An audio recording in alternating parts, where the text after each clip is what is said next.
Hello friends, आज के अपने इस वीडियो में हम डिस्कशन करने जा रहे हैं डीपीडी। डीपीडी या डिफ्यूजन प्रेशर डेफिसिट, हिंदी में बोलते हैं विसरण दाब न्यूनता। तो शुरू करते हैं।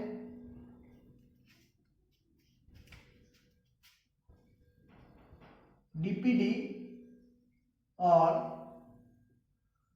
Diffusion pressure deficit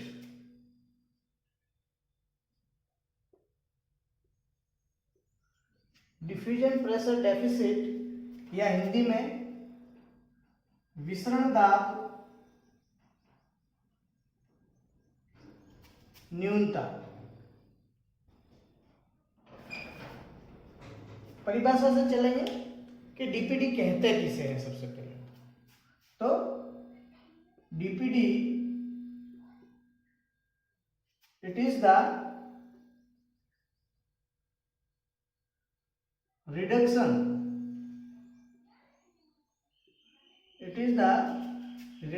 in diffusion pressure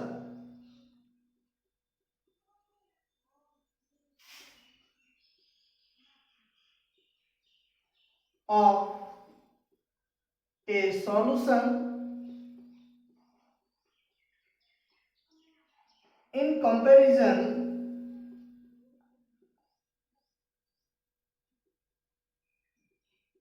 with pure solvent।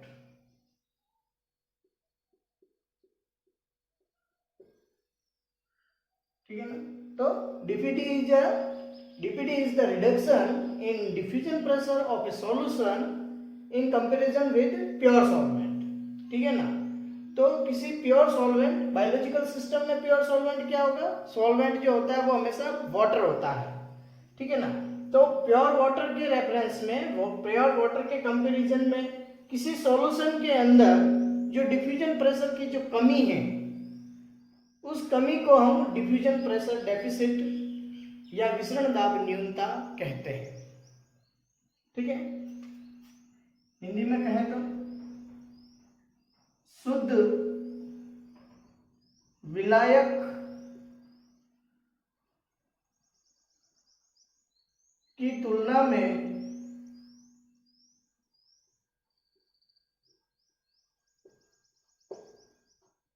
किसी विलयन के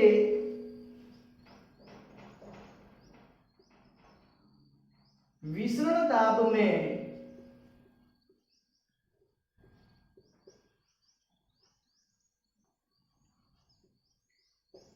पाई जाने वाली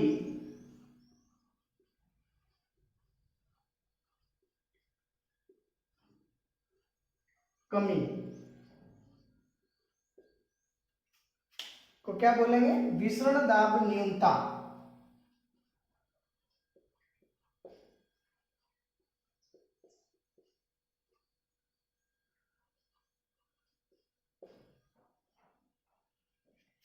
ठीक है ना। तो डीपीडी डेफिनेशन से समझिए कि कोई शुद्ध विलायक है। शुद्ध विलायक बायोलॉजिकल सिस्टम में हमेशा पानी होता है। तो पानी का जो डिफ्यूजन प्रेशर है, पानी के डिफ्यूजन प्रेशर में और किसी विलियन यानी कि सॉल्यूशन के डिफ्यूजन प्रेशर में जो अंतर है, जो डिफरेंस है, वो ही डिफरेंस उस विलियन का डीपीडी कहलाएगा। ठीक है। तो इसके इसी चीज को हम फॉर्मूले से भी समझ सकते हैं। इसी परिभाषा को, डेफिनेशन को अगर हम फॉर्मूले से समझें तो कैसे लिखेंगे जरा देखिए। डीपीडी यानी कि diffusion pressure of pure solvent. ठीक है ना। ऑब्वियसली यहाँ पे वाटर है। ठीक है ना। Minus diffusion pressure of A solution, water based solution है। तो सॉल्वेंट के डिफ्यूजन प्रेशर और सॉल्यूशन के डिफ्यूजन प्रेशर का जो अंतर है वही डीपीडी होगा किसका? इस पर्टिकुलर सॉल्यूशन का, डीपीडी ऑफ ए सॉल्यूशन, ठीक है ना। डीपीडी ऑफ ए सॉल्यूशन क्या होगा, डिफ्यूजन प्रेशर, वाटर में से डिफ्यूजन प्रेशर सॉल्यूशन का निकाल देंगे तो जो अंतर आएगा वो डीपीडी होगा उस सॉल्यूशन का, ठीक है ना। अब डीपीडी को मेजर कैसे करते हैं, तो DPD it is a pressure, ठीक है ना। तो इसको मेजर करेंगे वही पास्कल में, बार में या एटीएम में, ये इसकी यूनिट है। डीपीडी की यूनिट क्या है, पास्कल, बार या एटीएम में इसको मेजर किया जाता है। अब डीपीडी का यूज किस लिए किया जाता है, व्हाई डीपीडी इज यूज्ड, ठीक है ना। तो DPD is a physical quantity used to determine the direction and degree of water conduction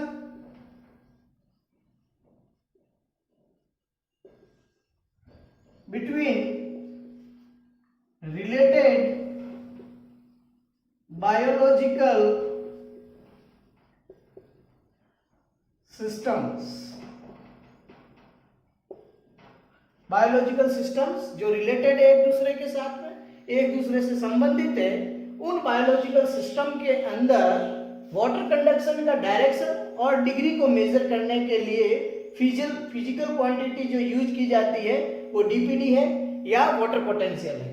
तो यहाँ पे जैसे वाटर पोटेंशियल को यूज करते हैं उसी तरीके से डीपीडी को भी हम वाटर कंडक्शन के डायरेक्शन और डिग्री को डिटरमाइन करने के लिए, मेजर करने के लिए यूज करते हैं।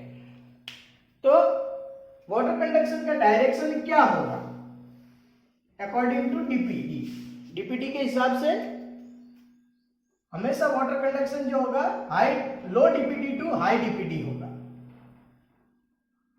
लो डीपीडी से हाई डीपीडी की तरफ वाटर कंडक्शन होता है, ठीक है ना। तो वाटर कंडक्शन का डायरेक्शन हमेशा क्या होगा, लो डीपीडी टू हाई डीपीडी। अब डीपीडी को हम क्या कहते हैं, वाटर डिमांड भी कहते हैं, ठीक है ना। DPD is also known as water demand of a system. किसी सिस्टम का कोई पर्टिकुलर सिस्टम है तो उसकी जो पानी की मांग है, वाटर डिमांड यानी कि पानी की मांग, उसकी पानी की मांग को डीपीडी दर्शाता है। यानी कि जितना हाई डीपीडी होगा उस सिस्टम की, उस बायोलॉजिकल सिस्टम की पानी की मांग, वाटर डिमांड उतनी ही ज्यादा हाई होगी। तो high DPD means high water demand,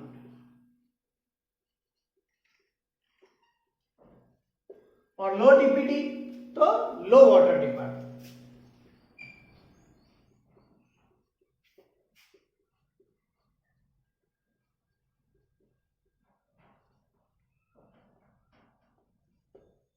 ठीक है, तो अभी हम समझ सकते हैं कि वाटर का कंडक्शन कहां से किस तरफ से हो रहा है, लो डीपीडी से हाई डीपीडी की तरफ हो रहा है, यानी कि कम वाटर डिमांड से हाई वाटर डिमांड की तरफ हो रहा है।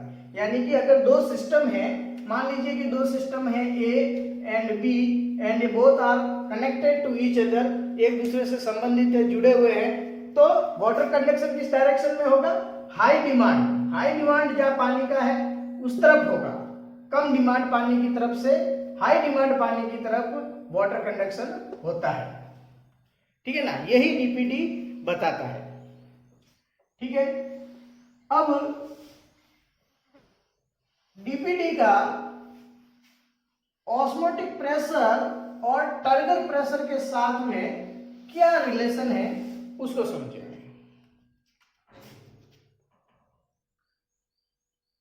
DPD relation with osmotic pressure and turgor pressure. Osmotic pressure और टर्गर प्रेशर के साथ में डीपीडी का क्या रिलेशन है समझने के लिए एक ग्राफ बनाते हैं यहां पे।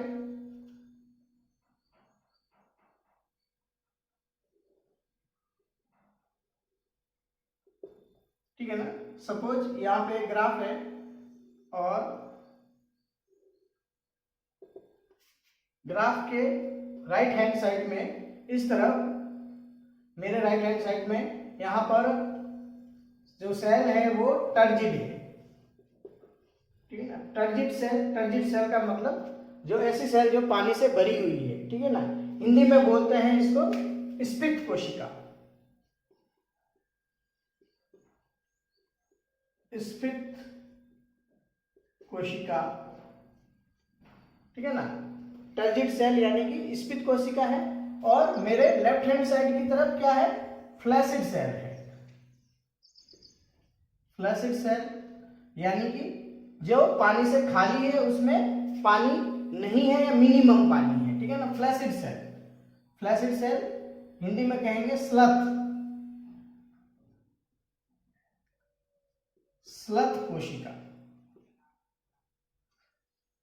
ठीक है, अब यहां पे एक स्केल है, मिनिमम लेवल है 0, मिनिमम मान लेते, 0 छोड़ दीजिए, मिनिमम है और ये बढ़ रहा है स्केल बार में। ठीक है ना, और यहां पर मैक्सिमम लेवल है इस ग्राफ का। ठीक है ना, अब नीचे वाली ये वाली लाइन जो है ये रिप्रेजेंट कर रही है टीपी को, टर्गर प्रेशर, यानी कि फ्लैसिड सेल से टर्जिड सेल की तरफ जाते हैं तो टर्गर प्रेशर बढ़ता है। यानी कि कोई सेल खाली है और उसमें जैसे जैसे पानी बढ़ता जाता है उसका टर्गर प्रेशर बढ़ता जाएगा, उसका स्फीत दाब बढ़ता जाएगा। टर्गर प्रेशर कौन सा दाब होता है, वह दाब जो केंद्र से कोशिका की भित्ति की तरफ लगता है, यानी कि न्यूक्लियस के from the centre of the cell to the periphery of the cell की तरफ जो डायरेक्शन में जो फोर्स लग रहा है उसको हम यहाँ पे टर्गर प्रेशर कहेंगे। ठीक है ना, और ऑस्मोटिक प्रेशर को रिप्रेजेंट कर रही है ये वाली लाइन ओपी, ऑस्मोटिक प्रेशर। जब टर्जिड सेल से फ्लैसिड सेल की तरफ जाते हैं, जब टर्जिड सेल से भरी हुई पानी की सेल से फ्लैसिड सेल यानी कि खाली सेल की तरफ जाते हैं तो ऑस्मोटिक प्रेशर बढ़ रहा है। ठीक है ना, यानी कि टर्जिड सेल के अंदर ऑस्मोटिक प्रेशर जो है वो क्या होगा, मिनिमम होगा। यहां पर ऑस्मोटिक प्रेशर मिनिमम है और ये जब फ्लैसिड जैसे जैसे सेल खाली होगी उसका ऑस्मोटिक प्रेशर बढ़ता ही जाएगा। ठीक है ना, ऑस्मोटिक प्रेशर और टीपी के बीच का जो एरिया है इस ग्राफ में वो रिप्रेजेंट करता है डीपीडी को, और डीपीडी का डायरेक्शन इस तरफ है, इंक्रीजिंग। ठीक है ना, तो टर्जिड सेल के अंदर वाटर डिमांड या डीपीडी जो है वो क्या है, मिनिमम है। यहाँ पे पानी की मांग है ही नहीं क्योंकि सेल पहले से ही पानी से भरी हुई है, उसको और पानी नहीं चाहिए, तो डीपीडी यहाँ पे क्या होगा, मिनिमम होगा टर्जिड सेल में। लेकिन जैसे जैसे सेल खाली होती जाती है उस सेल की पानी की मांग, वाटर डिमांड बढ़ती जाएगी, तो फ्लैसिड सेल के अंदर डीपीडी जो होगा वो हाईएस्ट होगा। तो इसी चीज को यहाँ पे लिखेंगे, इसमें यहाँ पे एक रिलेशन है, DPD is equal to OP minus TP. ठीक है ना, डीपीडी को कैसे निकालेंगे, ओपी माइनस टीपी फॉर्मूला से निकालेंगे। तो इसी रिलेशन को समझने की कोशिश करते हैं। तो यहां पर इस पॉइंट पे टर्जिड सेल में osmotic pressure is found equal to the turgor pressure.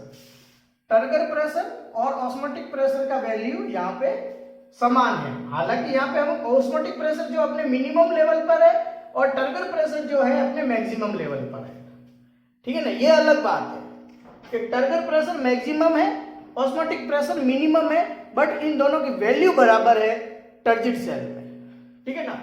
तो अब इसी चीज को हम लिखेंगे DPD is equal to OP minus TP होता है, ठीक है ना। तो यहाँ पे मान लीजिए कि ओपी की वैल्यू मान लीजिए 1 है और टीपी की वैल्यू भी 1 है, या फिर x मान लेते हैं, x है और ये भी x है, दोनों की वैल्यू बराबर है। तो DPD is found 0, DPD is found 0 in a turgid cell. एक टर्जिड सेल के अंदर पानी की मांग या डिफ्यूजन प्रेशर डेफिसिट जो है वो 0 होता है, ठीक है ना। अब जैसे जैसे पानी भरेगा, पानी खाली होगा, सॉरी, जैसे जैसे पानी खाली होगा कोशिका स्लत होती जा रही है, फ्लैसिड होती जा रही है, उसका डीपीडी क्या हो रहा है, बढ़ रहा है, पानी की मांग बढ़ रहा है और ऑस्मोटिक प्रेशर भी बढ़ रहा है, ठीक है ना। तो फ्लैसिड सेल के लिए डीपीडी का मान निकालेंगे। यहां पर फ्लैसिड सेल में ओपी जो है वो मैक्सिमम है और टर्गर प्रेशर जो है टीपी जो है वो है मिनिमम, ठीक है ना। वापस फॉर्मूले से DPD is equal to OP minus TP, DPD का यहाँ पे ऑस्मोटिक प्रेशर का मान क्या है, ये मैक्सिमम है, मैक्सिमम में से मिनिमम को घटा दिया तो ऑब्वियसली जो वैल्यू आएगी वो मैक्सिमम ही आएगी। डीपीडी की वैल्यू कितनी आएगी, मैक्सिमम आ जाएगी यहाँ पे, क्योंकि ऑस्मोटिक प्रेशर मान लीजिए कि 10 है और टर्गर प्रेशर यहाँ पर 1 है, तो 10 में से 1 क्या, यहाँ पर 9 डीपीडी आ रहा है, ठीक है ना। तो ये डीपीडी का रिलेशन है with osmotic pressure and turgor pressure in both the condition flaccid cell और इन टर्जिड सेल, ठीक है।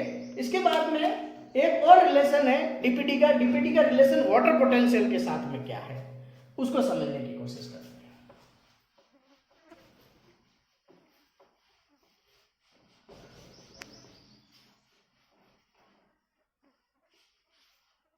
DPD relation with water potential, किसी भी सेल के अंदर डीपीडी की वैल्यू हमेशा वाटर पोटेंशियल की वैल्यू के बराबर होती है, लेकिन वाटर पोटेंशियल हमेशा माइनस में होगा और डीपीडी हमेशा प्लस में होगी। ये इनका फॉर्मूला है। इसको फॉर्मूले से लिखेंगे तो कैसे लिखेंगे, DPD is equal to minus water potential, ठीक है ना। डीपीडी जो है वो वाटर पोटेंशियल की वैल्यू के बराबर होती है, लेकिन वाटर पोटेंशियल जो है वो क्या होता है, माइनस में होता है। तो अगर वाटर पोटेंशियल की वैल्यू को प्लस कर दिया जाए तो वाटर पोटेंशियल और डीपीडी की जो वैल्यू है वो बराबर हो जाएगी, ठीक है ना। तो दिमाग में हमेशा रखिए कि डीपीडी जो है हमेशा पॉजिटिव होगा और वाटर पोटेंशियल हमेशा माइनस में होगा। वाटर पोटेंशियल माइनस में क्यों होगा, क्योंकि वाटर पोटेंशियल मैक्सिमम होता है प्योर वाटर का और किसी भी सेल के अंदर प्योर वाटर नहीं होता है, ठीक है ना। किसी भी सेल में किसी भी कंडीशन में प्योर वाटर नहीं हो सकता, उसके अंदर कोई ना कोई इंप्योरिटी, यानी इंप्योरिटी नहीं कह सकते, कोई ना कोई सॉल्यूट वहां पे डिसॉल्व है, होता है, ठीक है ना। तो डिसॉल्व की प्रेजेंस की वजह से जो वैल्यू होगी वो वाटर पोटेंशियल की वो 0 से कम आएगी, यानी कि नेगेटिव आएगी, और वाटर डिमांड हमेशा क्या होगी, वो पॉजिटिव होती है। तो DPD is found equal to the water potential, but water potential is always negative and DPD is positive. तो इस चीज को हम ऐसे लिख सकते हैं, DPD is always found positive and water potential is always in a solution. In a solution, I am not talking about the pure water. Pure water के बारे में बात करूंगा तो उसकी वैल्यू 0 होगी वाटर पोटेंशियल की, लेकिन मैं किसी बायोलॉजिकल सिस्टम की बात करूं तो वाटर पोटेंशियल हमेशा नेगेटिव होगा। तो water potential of a biological system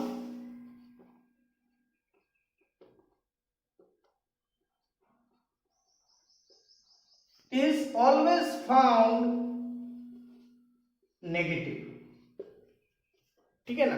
तो ये जो इक्वेशन है आपको कोई भी न्यूमेरिकल सवाल को सॉल्व करने के लिए बहुत ही ज़्यादा यूजफुल है, कि अगर आपको वाटर पोटेंशियल की वैल्यू दी हुई है और आपसे डीपीडी पूछा जा रहा है, डीपीडी के रेफरेंस में सवाल पूछा जा रहा है, तो आप वहाँ पे कंफ्यूज नहीं होना है कि डीपीडी जो है वाटर पोटेंशियल के बराबर होगा। सिर्फ आपको वहाँ पे साइन चेंज करना है, नेगेटिव को पॉजिटिव मान के चलोगे तो वो वही मान डीपीडी का मान होगा। ठीक है ना। अब डीपीडी का रिलेशन अदर फिजिकल जो क्वांटिटीज है, ठीक है ना, जो हम वाटर कंडक्शन के डायरेक्शन और डिग्री को मेजर करने के लिए जो दूसरी फिजिकल क्वांटिटीज यूज करते हैं, उनके साथ में डीपीडी का क्या रिलेशन है उसको समझने की कोशिश करेंगे। Other physical quantities used to determine or measure water conduction, direction and degree। ठीक है ना। जो दूसरी फिजिकल क्वांटिटीज है, जो दूसरी भौतिक राशियां हैं जिनका प्रयोग वाटर कंडक्शन यानी कि जल संवहन की दिशा एवं कोटि का निर्धारण करने के लिए किया जाता है, उनके साथ में डीपीडी का क्या संबंध है। तो मान लीजिए कि एक टर्जिड सेल है, ठीक है ना, इन ए टर्जिड सेल, पानी से भरी हुई सेल है, ठीक है ना। यहां पर हमको मालूम है कि डीपीडी क्या होगा, डीपीडी इज मिनिमम, डीपीडी अपने अल्पतम मान पर है, 0 है, ठीक है ना। तो अब यहां पे देखिएगा डिफ्यूजन प्रेशर कितना होगा, ऑस्मोटिक प्रेशर कितना होगा, टर्गर प्रेशर कितना होगा, वॉल प्रेशर कितना होगा, वाटर पोटेंशियल कितना होगा, ऑस्मोटिक पोटेंशियल कितना होगा और प्रेशर पोटेंशियल कितना, ठीक है ना। तो जब डीपीडी मिनिमम है तो डिफ्यूजन प्रेशर होगा वो क्या होगा, ये भी मिनिमम होगा, ठीक है ना। डिफ्यूजन प्रेशर ये मिनिमम होगा, ठीक है ना। ऑस्मोटिक प्रेशर क्या होगा, सॉरी उल्टा लिख दिया, डिफ्यूजन प्रेशर जो होगा वो मैक्सिमम होगा, ऑस्मोटिक प्रेशर जो होगा वो मिनिमम होगा, ठीक है ना। ऑस्मोटिक प्रेशर हमेशा टर्जिड सेल में क्या होता है, मिनिमम होगा, और डिफ्यूजन प्रेशर क्योंकि वो पानी से भरी हुई है तो पानी का जो डिफ्यूजन प्रेशर है वो क्या होगा, वो कंसंट्रेशन पानी की ज्यादा है तो डिफ्यूजन प्रेशर मैक्सिमम लेवल पर होगा, ठीक है ना। टर्गर प्रेशर की बात करें तो पानी से भरी हुई सेल है तो उसका टर्गर प्रेशर क्या होगा, मैक्सिमम होगा, ठीक है ना। ऑस्मोटिक प्रेशर मिनिमम होगा, क्योंकि अब ऑस्मोटिक प्रेशर क्या है, वो प्रेशर जिसको जो ऑस्मोसिस एंडोऑस्मोसिस को रोकने के लिए चाहिए, ठीक है ना। लेकिन यहाँ तो एंडोऑस्मोसिस होगा ही नहीं क्योंकि सेल पहले से ही भरी हुई है, सेल पहले से ही भरी हुई है तो एंडोऑस्मोसिस हो ही नहीं रहा, तो उसको प्रेशर की रिक्वायर्ड ही नहीं है रोकने के लिए ऑस्मोसिस, ठीक है ना। ऑस्मोसिस को रोकने के लिए कोई प्रेशर चाहिए ही नहीं, तो ऑस्मोटिक प्रेशर यहाँ पे कितना है, मिनिमम है, ठीक है ना। ऑस्मोटिक प्रेशर मिनिमम है, टर्गर प्रेशर वॉल के ऊपर जो लगाएगा वो मैक्सिमम प्रेशर लगेगा, सेल भरी है तो वॉल प्रेशर होगा वो भी टर्गर प्रेशर के बराबर होता है, वो उसके अपोजिट डायरेक्शन में होगा तो ये भी मैक्सिमम होगा, ठीक है ना। वाटर पोटेंशियल की बात करें तो मैंने कहा कि डीपीडी जितना ही होगा, लेकिन ये क्या होगा, ये माइनस में होगा। तो अगर डीपीडी मिनिमम है तो वाटर पोटेंशियल क्या होगा, वाटर पोटेंशियल यहाँ पे मैक्सिमम होगा, ठीक है ना। पानी से भरी हुई है तो वाटर पोटेंशियल इसका ज्यादा होगा, सॉल्यूट का यहाँ पे ये मिनिमम होगा, और ये प्रेशर पोटेंशियल होता है वो हमेशा टर्गर प्रेशर के बराबर होता है, यानी कि ये मैक्सिमम होगा, ठीक है ना। यहाँ पे एक रिलेशन हमेशा याद रखना कि pressure potential is found equal to the TP, ठीक है ना। ये भी बहुत इंपॉर्टेंट इक्वेशन है, आपको कोई भी न्यूमेरिकल सॉल्व करने के लिए ये बहुत ही यूजफुल है, क्योंकि आपको मान लीजिए कि वाटर पोटेंशियल दिया हुआ, टर्गर प्रेशर नहीं दिया, टर्गर प्रेशर के रेफरेंस में सवाल पूछा, तो आप इस फॉर्मूले से आप हमेशा याद रखिए कि वाटर पोटेंशियल और प्रेशर पोटेंशियल और टारगेट प्रेशर का जो वैल्यू है वो बराबर होगी, ठीक है ना। तो यहां पर ये सिस्टम आपको समझ में आना चाहिए कि डीपीडी का रिलेशन दूसरी फिजिकल क्वांटिटीज जो वाटर कंडक्शन के डायरेक्शन और डिग्री को मेजर करने के लिए यूज की जाती है उसके साथ में क्या होता है, ठीक है ना। तो यहां पे इसी चीज को थोड़ा और आगे बढ़ाते हैं। यदि किसी सिस्टम के अंदर डीपीडी कम हो रहा है या ज्यादा हो रहा है तो दूसरी फिजिकल क्वांटिटीज के ऊपर क्या फर्क पड़ेगा, इस चीज को समझने की कोशिश करते हैं। तो यहां पे मान लीजिए कि डीपीडी इज इंक्रीजिंग, ठीक है ना। डीपीडी मान लीजिए कि इंक्रीज हो रहा है तो क्या होगा, डीपीडी इंक्रीज हो रहा है तो ऑस्मोटिक प्रेशर भी इंक्रीज होगा, डिफ्यूजन प्रेशर क्या होगा, डिक्रीज होगा, टारगेट प्रेशर क्या होगा, ये डिक्रीज होगा, वॉल प्रेशर डिक्रीज होगा, वाटर पोटेंशियल ये क्या होगा, डीपीडी बढ़ेगा तो वाटर पोटेंशियल क्या होगा, डिक्रीज होगा, और सॉलिड पोटेंशियल ये इंक्रीज होगा, प्रेशर पोटेंशियल ये भी क्या है, ये भी डिक्रीज होगा, ठीक है ना। तो ये भी वापस रिलेशन आपको समझ में आना चाहिए कि डीपीडी जब बढ़ेगा तो दूसरे फिजिकल क्वांटिटीज पे क्या फर्क पड़ेगा, डिफ्यूजन प्रेशर, डीपीडी बढ़ रहा है यानी कि जो भरी हुई सेल से जो सेल खाली हो रही है तो वाटर कंसंट्रेशन कम हो रहा है, तो वाटर कंसंट्रेशन कम होगा तो डिफ्यूजन प्रेशर कम होगा, ऑस्मोटिक प्रेशर अब उसको कोई न कोई प्रेशर की रिक्वायरमेंट होगी जो ऑस्मोसिस को रोकेगा क्योंकि वाटर की डिमांड यहाँ पे बढ़ रही है, ठीक है ना। तो ऑस्मोटिक प्रेशर भी बढ़ेगा, ठीक है, तो ऑस्मोटिक प्रेशर भी यहाँ पे बढ़ेगा, टारगेट प्रेशर यहाँ पे घटेगा, वॉल प्रेशर घटेगा, वाटर पोटेंशियल घटेगा, सॉलिड पोटेंशियल या ऑस्मोटिक पोटेंशियल बढ़ेगा और प्रेशर पोटेंशियल घटेगा। तो आज के इस वीडियो में हमने डीपीडी को समझा है, डीपीडी क्या है और ये कैसे काम करता है। नेक्स्ट वीडियो में हम डिस्कशन करेंगे एक नए टॉपिक के साथ में, तब तक के लिए थैंक यू।